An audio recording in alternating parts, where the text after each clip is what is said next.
Muito bem, mais uma vez, estamos na nossa sala de estudo do livro A Gênese. E hoje, dia 17 de julho de 2023, nós estamos na sessão de estudos de número 49. Bom, pelo que eu me lembro, são 53 semanas que compõem um ano. Então, respeitados aí alguns feriados, alguns períodos de recesso, mas que não foram muitos, nós já estamos quase há um ano fazendo o nosso estudo. E nós já passamos de 65% do estudo do livro. Mas tem muita coisa ainda que a gente pode aprender. E hoje nós estamos no capítulo 13, ou 13º, né, que nós estamos falando dos milagres. Lembrando que o livro A Gênese, ele fala justamente... Não está tão fácil aqui. Que fala justamente das predições, os milagres e as predições segundo o Espiritismo. Então, é Gênese, milagres e predições. Então, são praticamente 3 livros num só. Então, hoje nós vamos estar falando dos caracteres dos milagres, que vai dos itens 16 a 19. Então, portanto, hoje nós deveremos terminar esse capítulo, né? Então, vamos em frente. Só um momentinho, que aqui a gente... Agora passa para a próxima. Aqui está. Então, esse é o livro que nós estamos estudando, e nós já, então, como nós falamos, nós estamos no 12º.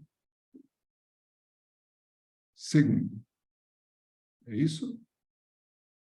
Só confirmar aqui. Não é esse. É um pouco mais para frente. Desculpa aí a nossa falha, tá? Esse sim, dia 17 de julho. Então, do 16 ao 19, né, que nós falamos. Então, seguindo, né, nós estamos falando sobre a grandeza de Deus. Inclusive, nós fechamos com isso aqui, né? Não sendo os milagres necessários à glorificação de Deus, nada no universo se afasta das leis gerais. Então, milagre seria corromper ou derrogar essas leis, as leis de Deus. Então, nós temos aí pela frente esse nosso... assim, temos que entender, temos que aceitar que a própria criação de Deus é muito mais que milagres que venham a acontecer. Então, toda a criação para a gente é algo realmente fantástico. Então, vamos lá. O item 16. Admitindo-se que Deus tenha, por razões que não podemos avaliar, então imagina, né, derrogado acidentalmente as leis que estabeleceu. Então, elas não são mais imutáveis, mas ao menos é racional pensar que só ele tem esse poder. Então, digamos que sim, por algum motivo, como ele falou, acidentalmente, a gente, ou melhor, Deus revogaria as suas leis, né? Então, só ele teria esse poder para tanto. Nenhum homem, nenhum outro ser, nada poderia. Mas, volto a lembrar que isso é uma suposição, né? Mas a título de entendimento, porque Deus não revoga suas próprias leis. Ele colocou as leis, elas são imutáveis, porque é, inclusive, a característica é um atributo, um dos atributos de Deus, né? Então, voltando aqui, né? Não seria possível admitir, sem negar a onipotência de Deus, que o espírito do mal possa desorganizar sua obra, fazendo prodígios para seduzir até mesmo os eleitos, o que implicaria na ideia de um poder igual ao seu. Então, aí ele já está falando de um poder das trevas, o poder do mal, aquele que se contrapõe contra Deus, né? Então, que estaria no mesmo nível de Deus. Ele poderia desorganizar toda essa obra, poderia fazer com que as leis de Deus fossem derrogadas, né? Então, é isso que ele está querendo dizer, assim, né? Que não dá para negar a onipotência de Deus, potência única, potência total, né, de Deus. Se Satanás tem o poder de interromper o curso das leis naturais, que são obra divina, sem a permissão de Deus, ele é mais poderoso que Deus. Portanto, Deus não tem a onipotência. O que ele está querendo dizer com isso? É que nós fomos criados, fomos assim, entre aspas, treinados para achar que existe um representante do mal, que aqui ele chama de Satanás. Então, ele não poderia interromper o curso das leis naturais. E se ele pudesse, então Deus não seria onipotente. É isso que ele quer dizer. Ele não está afirmando que existe, ele está afirmando que nós acreditamos que existe. E nós acreditamos durante muito tempo. A igreja sempre colocou isso para a gente. Então, a nossa criação é do bem contra o mal, né? É um representante das trevas, né? Assim, em contraponto com o representante do bem, que é Deus. Então, isso foi colocado em nós e não de agora. Isso a humanidade há muito tempo que tem tido isso como referência. Por quê? Porque os homens colocaram isso. Então, Kardec está nos chamando à lógica, né? À razão, para que a gente possa entender a onipotência de Deus e o quanto ele é cuidadoso com a gente e o quanto ele mantém o compromisso dele através do compromisso de amor, através das leis que ele colocou, né? E se ele, como pretendem, lhe delega esse poder para induzir mais facilmente os homens ao mal, Deus não tem a soberana bondade. Então, se está entregando a gente para esse representante do mal, que aqui ele está chamando de Satanás. Então, se ele está entregando isso para esse representante, então ele não é bom. Então, ele não é soberanamente bom, como a gente aprende, né? Ou ele não seria, na verdade, né? Porque não é uma afirmação, é a hipótese aí, se fosse verdade, que Deus faria esse jogo com o representante do mal, né? Em um caso, como em outro, ocorre a negação de um dos atributos, sem os quais Deus não seria mais Deus. A gente estuda no livro dos Espíritos os atributos de Deus.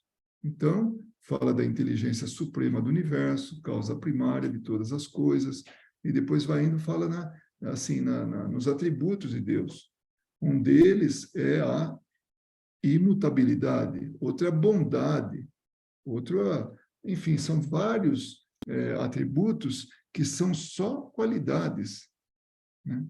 E isso torna esse, que a gente nem sabe dizer se é um ser, como é que ele é, a gente não tem ainda, nós já estudamos isso na Gênesis, nós não temos ainda a visão para interpretar Deus. E não é a visão dos olhos, não. É a visão do entendimento, né? Então, nós não temos isso ainda. Aqui seguindo. Dessa forma, a igreja distingue os bons milagres que vêm de Deus, dos maus que procedem de Satã. Então, no caso Lúcifer, o Satã, o demônio, qualquer que seja o nome, que parece que tem muitos, né? Mais até do que é tratado Deus, né? Que é um nome único, né? Então, o que vem de Deus seria algo bom, milagres bons.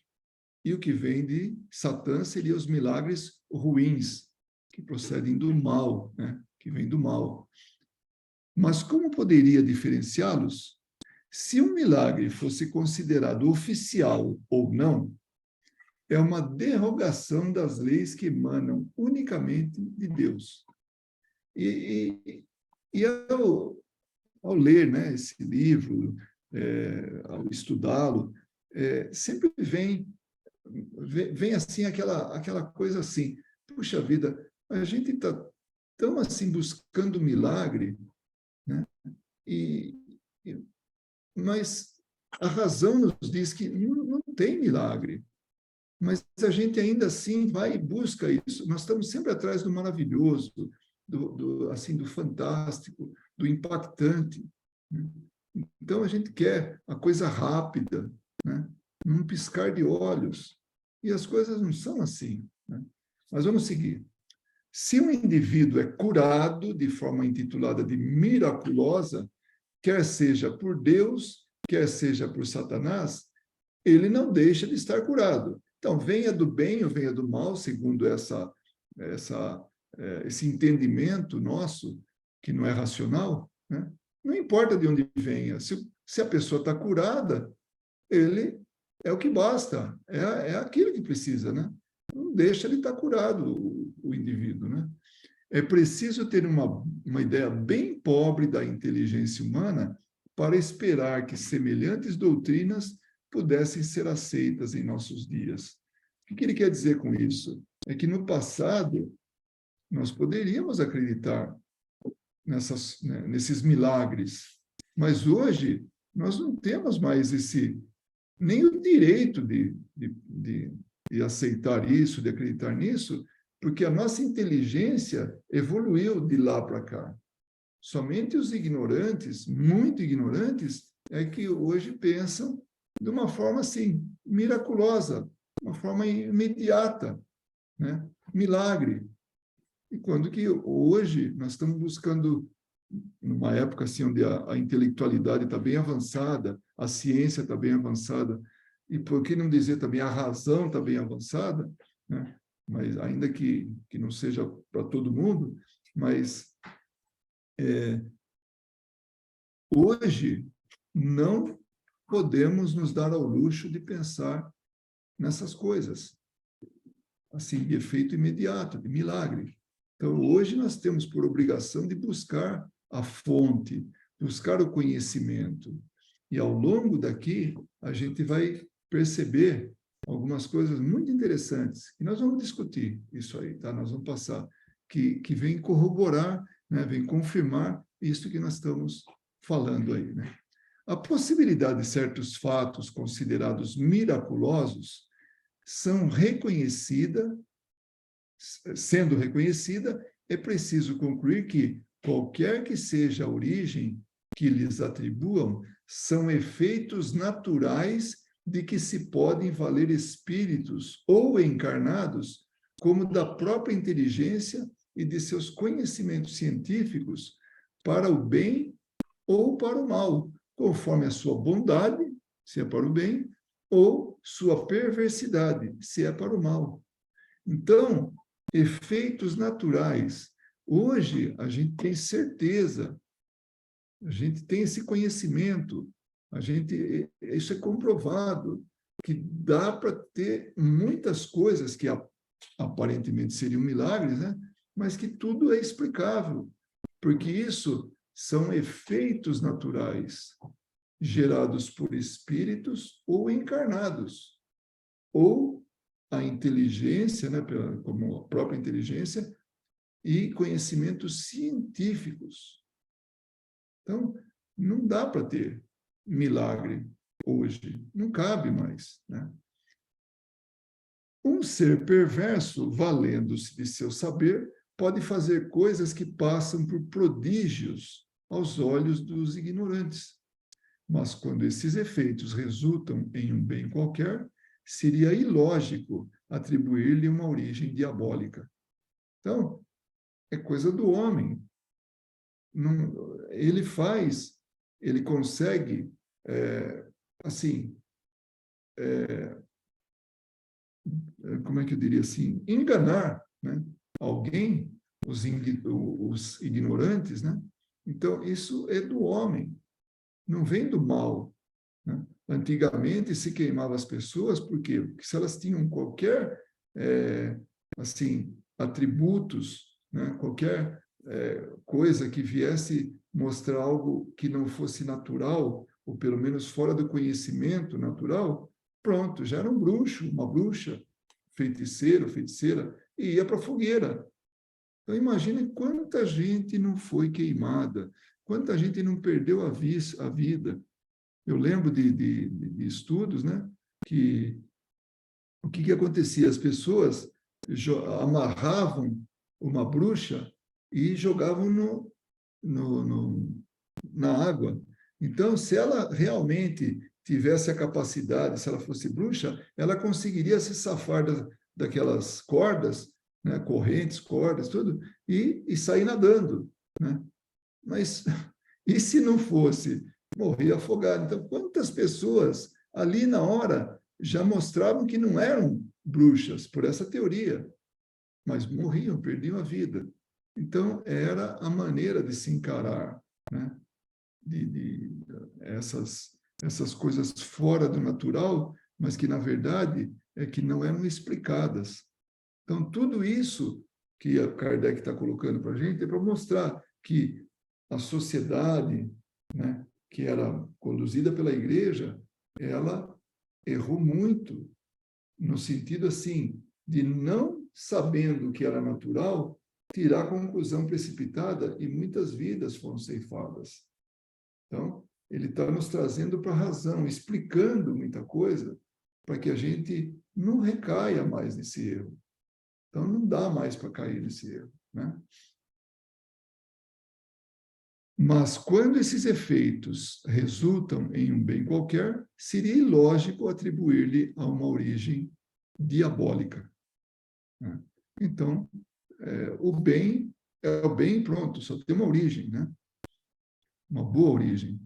Mas, dizem, a religião se apoiar sobre fatos que não são nem explicados, nem explicáveis.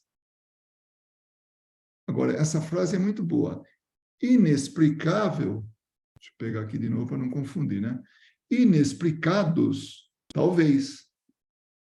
Inexplicáveis é uma outra questão.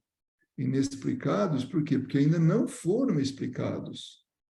Inexplicáveis, esse não tem explicação nenhuma. Então, aí ele segue, o que sabemos das descobertas e dos conhecimentos que o futuro nos reserva? Isso é verdade.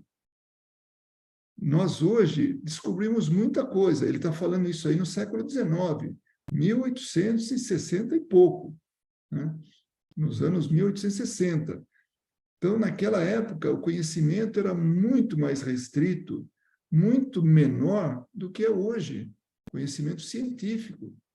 Então, ele pergunta quanto já não vai ser descoberto, quanto conhecimento não vai chegar até nós no futuro, né? E é uma verdade. Hoje, a gente nota a velocidade com que as coisas são descobertas. Hoje, a gente descobre que o que durante muito tempo se pensava que tinha planeta no nosso sistema solar, que era um planeta, e quando que não é, né? Hoje já se descobre que não é exatamente isso, porque os recursos melhoraram, os recursos de observação estão muito melhores. Então, hoje, com telescópios e outros equipamentos, se vai muito além do que já foi com praticamente uma luneta, e dá para ver a Lua. E se chegou a um conhecimento muito grande. Só que hoje o conhecimento é muito, muito maior, né? Sem falar do milagre da criação, o maior de todos, olha, isso que ele está falando de um jeito assim, poético, né? O milagre da criação, né? Então, sem falar do milagre da criação, que é o maior de todos, incontestavelmente, que ninguém tem dúvida, e que já pertence ao domínio da lei universal, e não vemos no âmbito do magnetismo, do sonambulismo e do espiritismo os êxtases, as visões, as aparições, a visão à distância, as curas instantâneas, as suspensões de objetos, as comunicações orais e outras com os seres do mundo invisível, fenômenos conhecidos de tempos imemoriais, já faz muito tempo que se conhece isso, considerados outroras como maravilhoso e provados atualmente, século XIX, hein? Como pertencentes à ordem das coisas naturais conforme a lei constitutiva dos seres. Então, olha só, né? Tirando o milagre da criação, olha quanta coisa nós já temos, né? O magnetismo, que é sabido isso, a pessoa com passe magnético, ela consegue aliviar dores, né? Sonambulismo, que é quando o espírito ele se emancipa do corpo e pode ter uma visão espiritual muito maior. Quer ver nesse número 155 aqui, né? Olha que ele vai falar sobre esse ponto.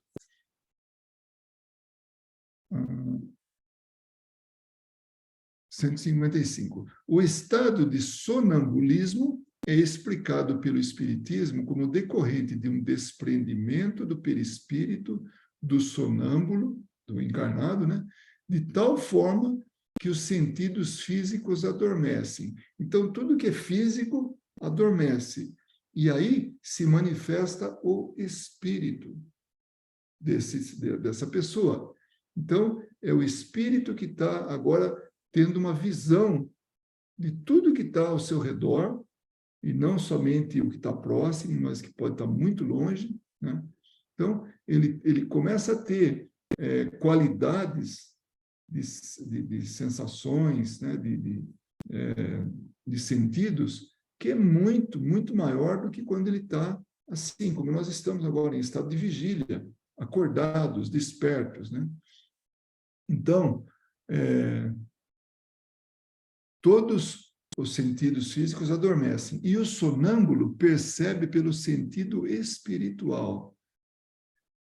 Só para ter uma ideia, o médium que consegue ver espíritos, às vezes ele está na casa dele, está lá, está na cama, por exemplo, está coberto ali, vai dormir, de repente ele vê um espírito, né? Então ele tem essa visão, né, que não é a visão dos olhos. O que ele faz? Ele pega, entra embaixo da coberta, porque está com medo, e continua vendo o espírito. Como é que pode, se os olhos dele estão fechados e embaixo da coberta? É que ele não está vendo com os olhos do corpo, com esses olhos que todos nós temos. E quando funciona, né? Porque o cego não tem essa visão como a gente tem, naturalmente. Então, no caso do sonâmbulo, quando ele entra nesse transe, né? Quando ele está no estado sonambúlico, ele vê com os olhos do espírito, ele vê, não com os olhos físicos, assim, é o espírito que está vendo. Então, a visão dele se amplia muito, né? Amplifica. Agora, quando ele se trata do êxtase, né? O êxtase é um estado mais profundo do que o sonambulismo, quando o indivíduo se desprendia do mundo físico e passava a perceber o mundo espiritual, comumente descrevendo as belezas, as sensações sublimes e as informações que percebe. Porque quando, então, no estado sonambúlico, a pessoa tem restrições, ele vê ali um determinado raio, né, de ação. Já quando ele está no estado de êxtase, que é um pouco mais adiante do que o estado sonambúlico, aí ele vai para mundos muito mais elevados. Então, é um sonambulismo muito mais, assim, abrangente, né? Então, ele descreve um monte de coisa que uma pessoa normal, no estado sonambúlico, não consegue ver, né? Seguindo, há relatos de dificuldade em retornar à condição lúcida pelas sensações agradáveis que sentiam. Nota do editor. O que significa isso? A coisa era tão bonita que a pessoa tinha vontade de permanecer naquele lugar. Não, eu não volto mais. Eu que eu vou voltar para aquele sofrimento, para eu ter doenças, para eu ter cansaço, para eu ter fome, para eu envelhecer. Não, eu quero ficar aqui, né? Só que as coisas não funcionam assim, né? seguramente que não fica nesse lugar.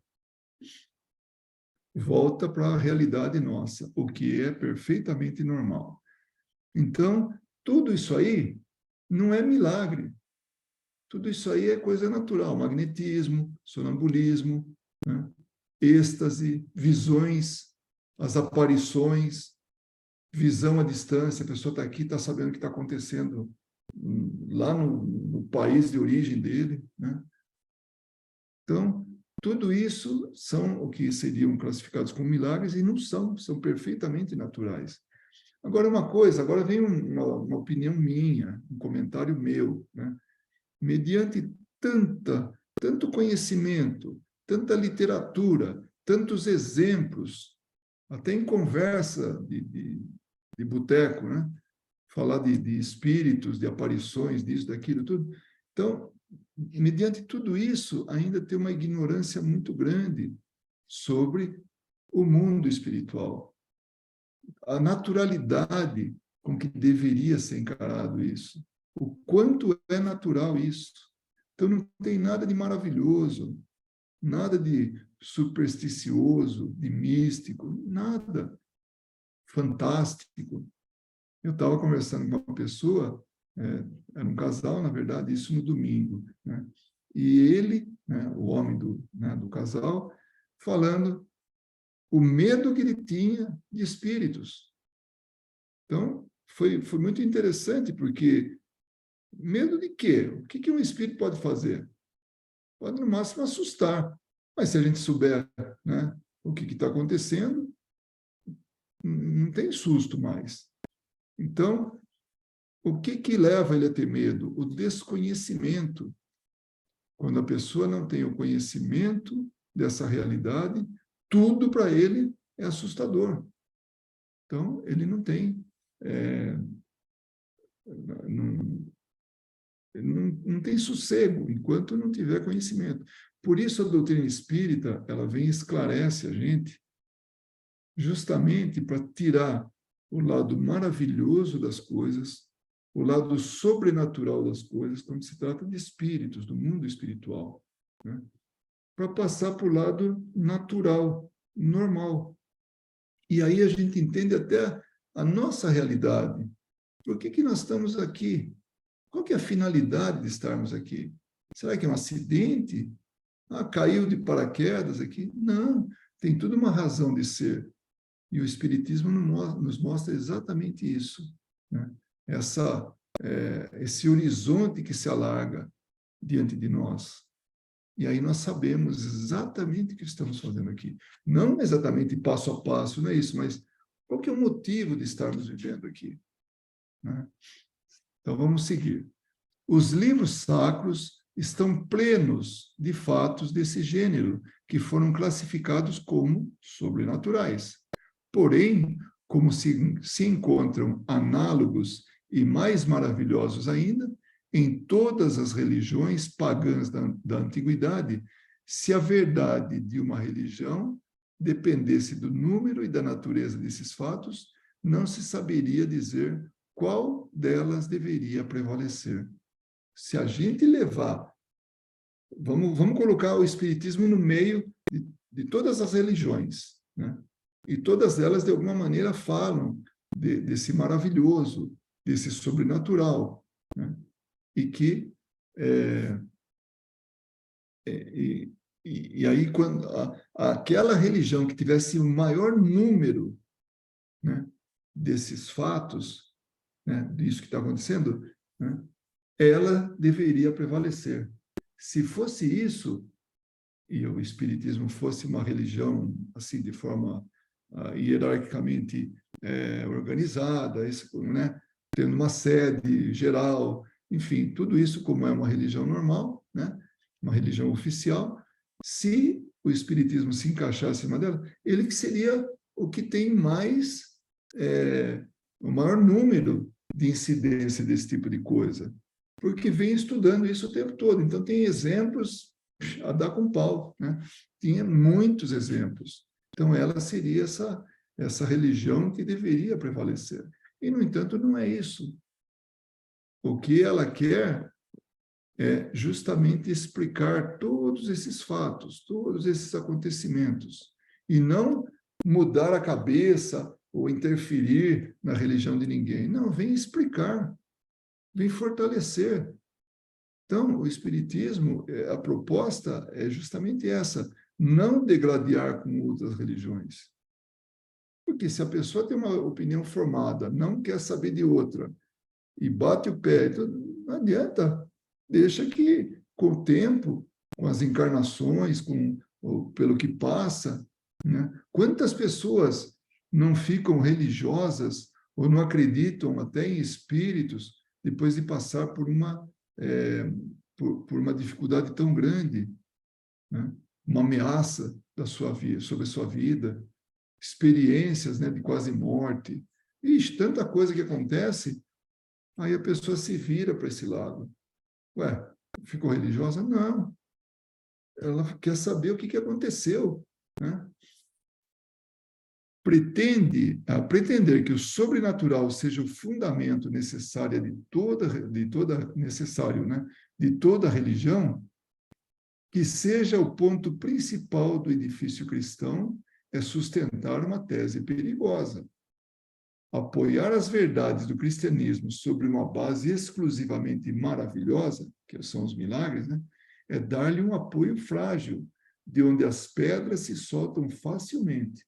Então, percebem aqui, nesse ponto, o Espiritismo vem esclarecer, né, vem explicar essas verdades que Jesus falou por parábolas, né, falou de forma indireta. Então, o Espiritismo, sem rodeios, vem explicar. E o exemplo que ele está dando aí é que, se o cristianismo, né, se basear para coisas sobrenaturais, para milagres, tudo, é um alicerce muito frágil, pode afundar. Então, aí que entra o Espiritismo para dizer o que é isso. E aí continua, o cristianismo continua em pé, né? Não o cristianismo em si, mas a religião, essa que, qualquer ela que seja, vai estar em pé. Por quê? Porque vai haver uma fé raciocinada, ao invés de uma fé cega, acreditar em milagres, né? Como ele fala assim, é um apoio frágil, de onde as pedras se soltam facilmente. Então, construir uma casa sobre um terreno instável pode cair, né? Essa tese, da qual eminentes teólogos se fizeram defensores, conduz direto à conclusão de que, em algum tempo, não haverá mais religião possível, nem mesmo a cristã, se o que é olhado como sobrenatural for demonstrado como natural. Porque, por mais que se acumulem os argumentos, não se poderá manter a crença de que um fato é miraculoso quando está provado que não é. Eu fico imaginando se a gente chegasse com qualquer coisa que hoje é tão comum, tão banal, que todo mundo aceita aqui como natural, levar a séculos atrás, né? Então, seria como que um milagre. Estou apresentando um milagre aqui. Por exemplo, levar uma lanterna, né, um flashlight, lá para o passado. A pessoa vai, aperta o botãozinho, liga, forma luz. Enquanto durar aquela bateria, nossa, essa pessoa vai ser milagrosa. Acabou a bateria, acaba o milagre, né? Mas não existe aquilo naquele meio, naquela época. E só uma pessoa detém disso, ele é um bruxo. Ele consegue fazer a noite virar dia. E quando que hoje qualquer um com um interruptor vai, acende a luz, vira dia. A noite mais escura tem luz dentro de casa, ou fora dela, né? Com bateria hoje é muito fácil levar para qualquer lugar. Então, seguindo aqui, né? A prova de um fato não é uma exceção às leis naturais, que se faz quando ele é explicado por essas mesmas leis, e que, podendo ser reproduzido por intermédio de um indivíduo qualquer, deixa de ser privilégio dos santos. Então, já não precisa mais de santo, porque qualquer um faz, porque é explicado. Não é que qualquer um faz, é que tem uma explicação por trás disso. E se há uma explicação lógica, coerente, natural, não tem mais milagre. Acabou. Vocês imaginem Jesus pegando o barro, mistura com a saliva e faz uma limpeza superficial nos olhos de uma pessoa que era cega e a pessoa enxerga. E se ele tiver o conhecimento de utilizar o barro, a lama, o magnetismo dele, misturado à saliva dele, e tira, se há sei lá, uma catarata, que a gente sabe que aquilo vai encobrindo o olho e vai cegando. Se remove essa película que se formou, essa obstrução, a pessoa volta a enxergar. Então, quantos oftalmologistas fazem milagres hoje? Será que Jesus estava fazendo um milagre? Não, ele estava usando do conhecimento e recurso que ele tinha. E funcionou. Hoje, os médicos oftalmologistas fazem milagre com os recursos que eles têm e funciona. Eu mesmo fiz já minha limpeza nos olhos de catarata. Minha visão começou a ficar muito difícil. Eu lembro até que foi bem no momento que eu fui fazer minha renovação da carteira de habilitação, né, da CNH, lá no Brasil, e não consegui enxergar para ler, tinha, mesmo com óculos tudo, né? Estava difícil para mim. Consegui passar, sim, aos trancos e barrancos. Aí fui no oftalmologista, detectou catarata. Limpou, nossa, que maravilha, estou enxergando novamente. Será que o médico era milagreiro? Será que ele operou um milagre na minha vista? Não, é recurso da ciência. Estudou para isso, utilizou equipamento que outros que estudaram para inventar né, desenvolver esse equipamento, fizeram, utilizou aquilo e pronto, o resultado é, entre aspas, o milagre do retorno da minha visão. Né? Vamos ver onde é que nós estamos aqui. A prova de um fato não é uma exceção às leis naturais. A prova que um fato não é exceção às leis naturais se faz quando ele é explicado por essas mesmas leis e que, podendo ser reproduzido por intermédio de um indivíduo qualquer, deixa de ser privilégio dos santos. Que é isso que nós falamos, né, como exemplo. Não é o sobrenatural que é necessário às religiões, porém o princípio espiritual que confundem erradamente com o maravilhoso e sem o qual não há religião possível. O Espiritismo considera a religião cristã de um ponto de vista mais elevado. Isso é bonito, porque ele fala do ponto de vista moral, né? Dá-lhe uma base mais sólida que os milagres, as imutáveis leis de Deus que regem tanto o princípio espiritual como o material. Essa base desafia o tempo e a ciência, porque ambos virão sancioná-la. Vou ler de novo. Essa base desafia o tempo e a ciência, porque ambos virão sancioná-la. O tempo, porque não é nos dias de hoje, é mais para frente. E a ciência, essa vai dar explicação. Essa vai trazer as explicações para as leis imutáveis de Deus. Olha que interessante. É a ciência que vai confirmar esse conhecimento espiritual, né? Então, tanto do espiritual como material. Então, é questão de tempo, e aí nós vamos ter isso. Deus não é menos digno de nossa admiração, de nosso conhecimento ou reconhecimento, de nosso respeito por não ter derrogado suas leis grandiosas, sobretudo por sua imutabilidade. Então, as leis de Deus são imutáveis e Deus não vai revogar essas leis. Não vai mesmo. Por que ele destruiria toda a sua obra? Não tem lógica, não tem cabimento. Mesmo nós, que ainda nem sabemos a natureza de Deus, explicar sobre Deus, sabemos que ele não vai fazer isso. Nós que racionalmente pensamos assim, tá? Não há necessidade do sobrenatural para render a Deus o culto devido, o culto que lhe seja devido. O que falta à natureza o que falta à natureza bastante impotente por si própria para provar o poder supremo? Não tem mais nada que provar. Está tudo aí. É só olhar para a natureza para ver como ela funciona.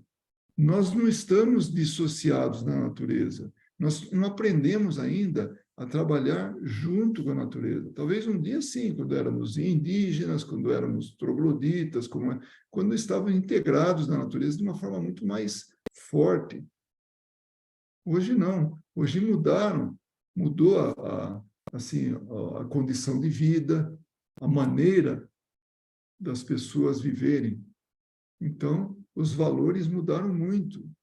Então, hoje se dá valor para muita coisa que não o natural. Então, esse é o retorno que nós vamos ter que fazer. Não que a gente vai voltar para a floresta, não é isso, não. Mas vai permitir que a floresta esteja integrada conosco. Ou melhor dizendo, que nós nos integremos à natureza. Porque está tudo aí. Por que a gente não aproveita desse milagre? Esse verdadeiro milagre? Aí nós estamos falando na parte assim mais, né, poética. Mas que, na verdade, é isso que está tudo aí. Com todas as explicações, né?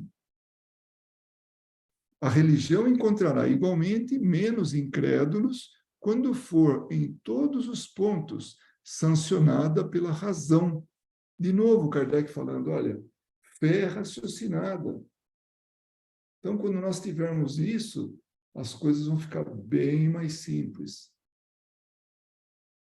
O cristianismo nada tem a perder com essa sanção, com aceitar isso, com levar isso adiante, né? Ao contrário, ele só pode ganhar com isso.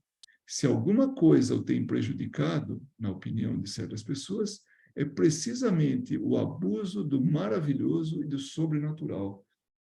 De novo, Kardec está levando a gente a raciocinar. Não tem maravilhoso, não tem sobrenatural, está tudo aí, natural. Nós não podemos inventar coisas, sonhar o que não existe.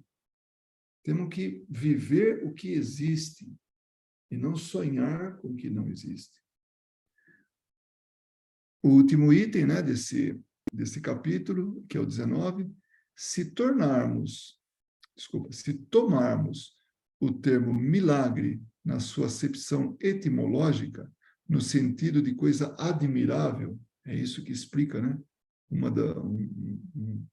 Um dos sinônimos de milagre é admirável. Isso é um milagre? Oh, isso é admirável. Né?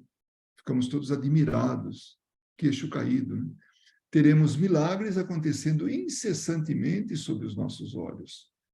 Não os aspiramos, nós os aspiramos no ar e os pisamos sob os nossos pés, porque tudo é milagre na natureza. Nós estamos imersos nos milagres de Deus.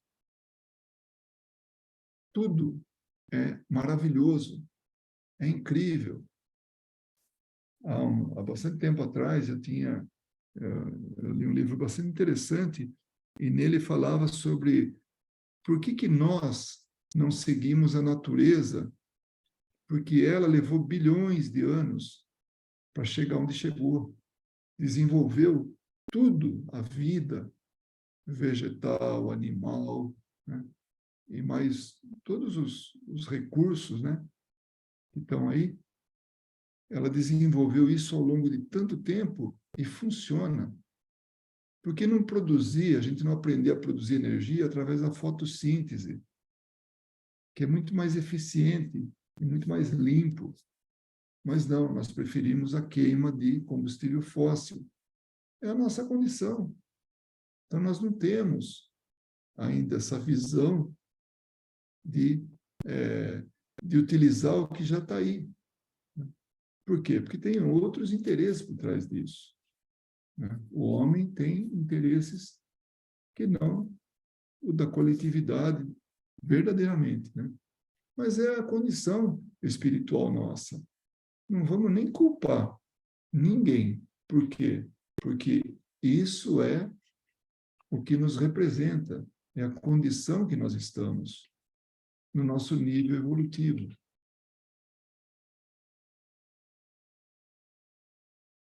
Querem dar ao povo, aos ignorantes, aos pobres de espírito, uma ideia do poder de Deus? É necessário mostrar-lhe a sabedoria infinita que preside a tudo, no admirável organismo de tudo o que vive, na frutificação das plantas, na adaptação de todas as partes de cada ser, suas necessidades conforme o meio onde é chamado a viver. Olha que coisa! E realmente é isso. Tem gente vivendo no Polo Norte, frio o tempo todo. Tem gente que vive no deserto do Saara, que está lá, o calor é o tempo todo. Tem gente que vive em ambiente úmido, tem gente que vive em ambiente seco. Então, de todas as formas, né? É assim, tá tudo funcionando ali. E quando eu digo tem gente, imagine, tem flor, tem plantas, tem animais que vivem nas condições mais adversas. Tem animais aquáticos, né, que vivem no fundo do oceano. Imagina a pressão que aquilo, é tonelada em cima de tonelada, que o peso da água, e tem lá um serzinho que está nadando, sobrevivendo. Olha a adaptação, tudo. Não dá para a gente dizer, nossa, isso é um milagre. Como é que pode viver numa condição dessa, né? É necessário mostrar-lhe a ação de Deus num broto de planta, na flor que desabrocha, no sol que tudo vivifica. A gente para pensar que o sol é o início de tudo. Mas como início de tudo? Tira o sol da nossa existência para ver o que acontece. Mas tirar sim, e pôr um grande plástico preto, né? Enorme, assim, cobrir o sol, como se fosse possível. Não deixa a luz passar. As plantas não vivem, os animais que vivem das plantas não vivem, e, portanto, não tem mais vida, né? O que a ciência diz é que a suposição, né, a hipótese de que, na época dos dinossauros, houve um verdadeiro, né, houve um holocausto, né? Tudo por conta de um meteoro, ou vários, né, que chegaram e chocaram contra a Terra, passaram por essa camada nossa, né, de protetora, né, que é a atmosfera, passou, né, não se decompôs, e aquilo levantou tanta poeira, cobriu todo né, a entrada de luz, virou um obstáculo, e pronto, a vida deixou de existir. Então, acabou. Durante um tempo ainda tem uma reserva, foi consumindo, acabou. Então, o Sol é a origem de tudo, da vida aqui no planeta. Começa com a luz e o calor. Vem para cá e aí começa todo o resto. Os seres sobrevivem daqueles que se utilizam bem no comecinho do Sol, da luz do Sol. E depois toda a cadeia alimentar passa a funcionar. Então, é que ele fala assim, ó, a ação de Deus num broto de planta, na flor que desabrocha, no sol que tudo vivifica, mostrar sua bondade na solicitude que dispensa a todas as criaturas, por ínfimas que sejam, sua providência na razão de ser de cada coisa, nenhuma das quais é inútil, e no bem que sempre decorre de um mal aparente e momentâneo. Nossa, eu lembro que uma vez, contra a nossa vontade, estava uma das minhas filhas, justamente a mais voltada para a natureza, não que os outros não sejam, né, voltados para isso, mas ela, defensora, né, querendo fazer parte de organizações aí para, né, de defesa do meio ambiente, desde muito cedo.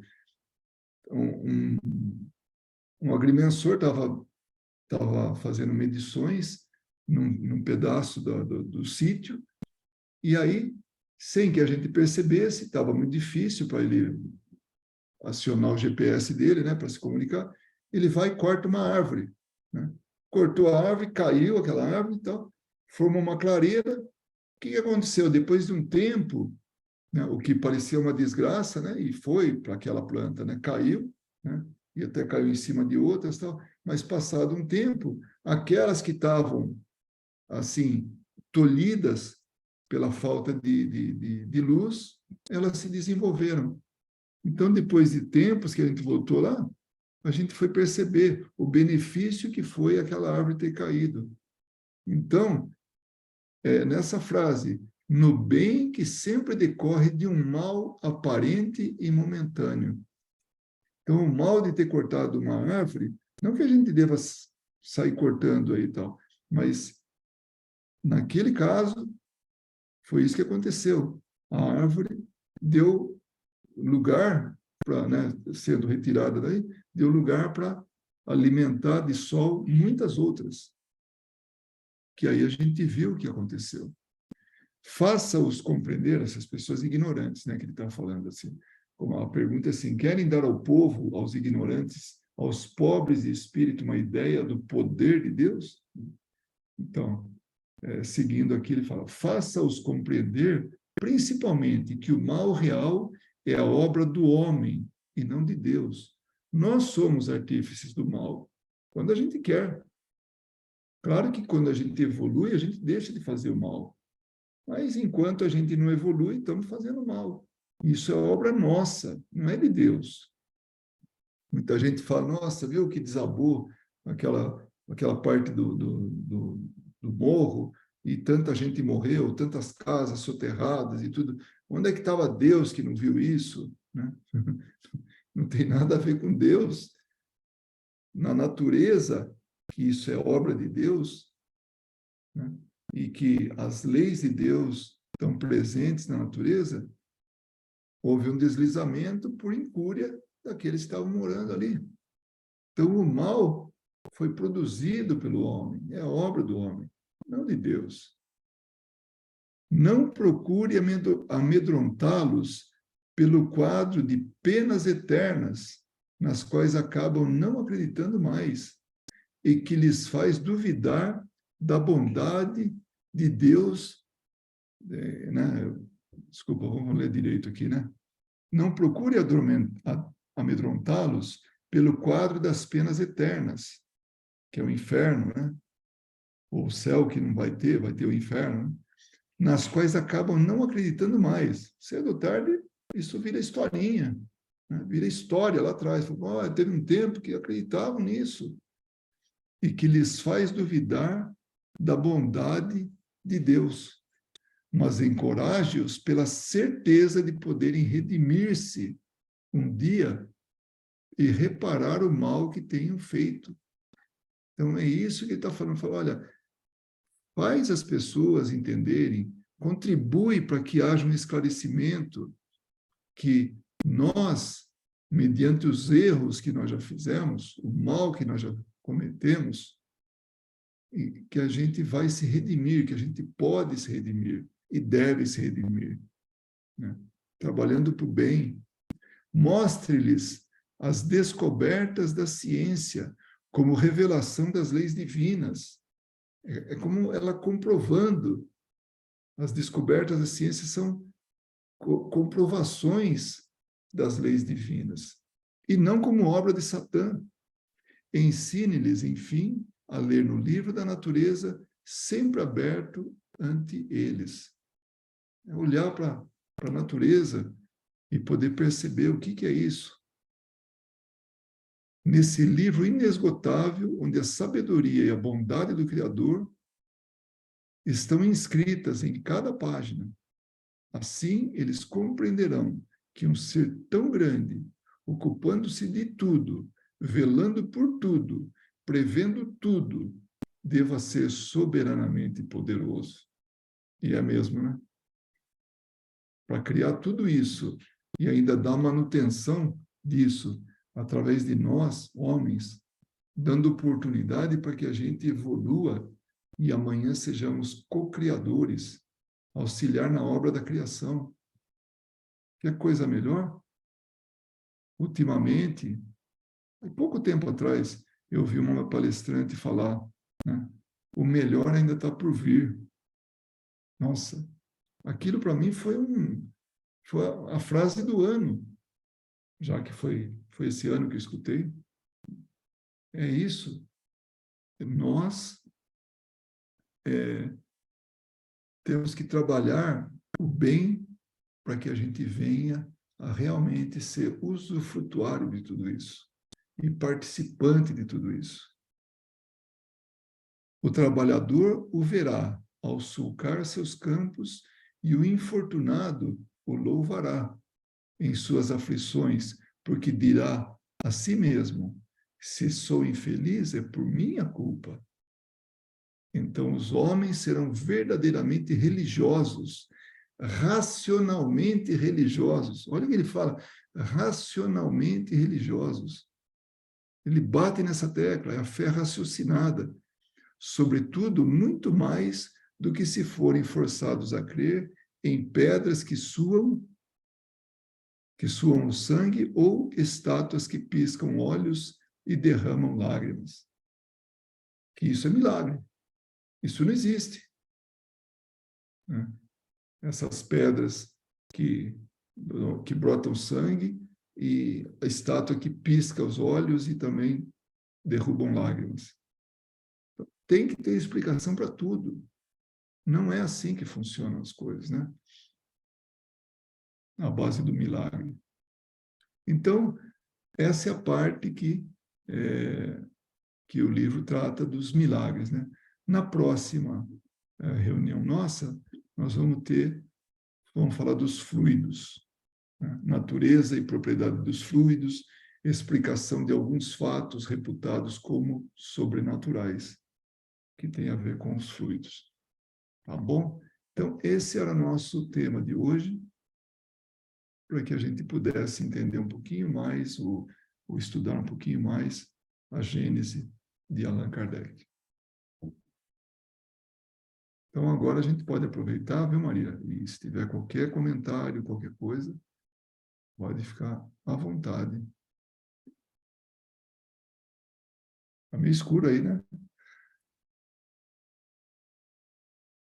Eu acho que está mudo o seu telefone, seu microfone.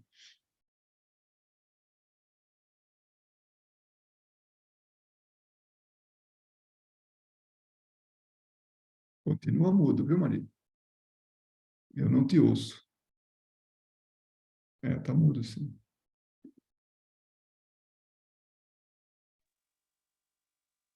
Agora sim. Dá para ouvir? Dá para ouvir? Agora sim, agora eu te ouço. Ah, ok. Ah, não, hoje eu não tenho comentário. Porque se eu fosse Bem, fazer um comentário, ia ficar muito longo. Uma outra hora a gente conversa sobre isso. mas olha, eu vou fazer um comentário que eu acho que pode ser bastante apropriado aí agora. Você percebe que, ou quem quer que esteja aí ouvindo, como o Espiritismo ele esclarece a gente ele não vai contra nada. Em nenhum momento, até onde eu me lembro, até onde eu posso avaliar, o Espiritismo não fala, olha, você tem que deixar a sua religião e seguir o Espiritismo. Ele não fala isso. Ele fala para trazer assim, o raciocínio, que pode ser através do Espiritismo, para a sua religião. E aí as coisas ficam claras. Isso é uma coisa tão bonita, sabe? Tão útil, né? Então, é uma coisa que realmente me chama a atenção, isso. Desde muito Dar o tempo. bom ao agradável, né? Exatamente. Exatamente. Então, era isso aí hoje, a lição nossa. E se nós não temos nenhum comentário, eu agradeço muito, né? Não somente a sua presença, Maria, mas de todos que puderam chegar até esse momento do nosso estudo da noite de hoje. E nós convidamos para a semana que vem ter novamente esse estudo.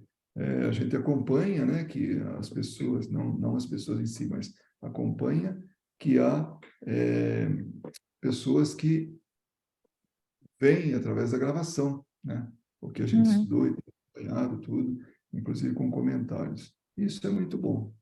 Então, esse é o maior valor do nosso estudo, assim, de que ele fica aí à disposição a qualquer hora do dia ou da noite, em qualquer lugar do mundo, né? Para poder, assim, acessar isso, né? Então, uma boa noite a todos e que Jesus abençoe a nós todos. Boa noite, obrigada.